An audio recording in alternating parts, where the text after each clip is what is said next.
কি প্রস্তাব রাখলেন আজকে?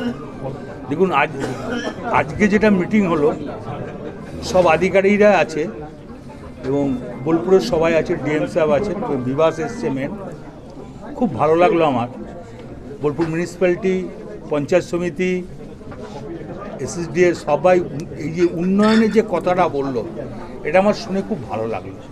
আর ফুল ফেজে বিভাস সাহায্য করছে, বা মন্ত্রী যেটা তুলে ধরেছে, মিউনিসিপ্যালিটি যেটা তুলে ধরেছে, পঞ্চায়েত সমিতি সম্বন্ধে যেটা তুলে ধরেছে, পঞ্চায়েত নিয়ে এইগুলো যে তুলে ধরেছে, এগুলো খুব ভালো প্রস্তাব। এ প্রস্তাবকে সমর্থন কেন সবাই করবে। এ প্রস্তাব বোলপুর সাজবে, শান্তিনিকেতন শ্রীনিকেতন সাজবে, অনেক মৌজা সাজবে, অনেক পঞ্চায়েত অফিস সাজবে। অনেক জায়গায় বললেন অযাচিত বাড়ি হয়ে যাচ্ছে, সেই বিষয়গুলো দেখার জন্য। না, সেটা ধরুন ভেস্টের সরকারি ভেস্টের জায়গায় যদি কেউ বিক্রি করে দেয় বাড়ি, সে তো এলআরকে বলতেই হবে।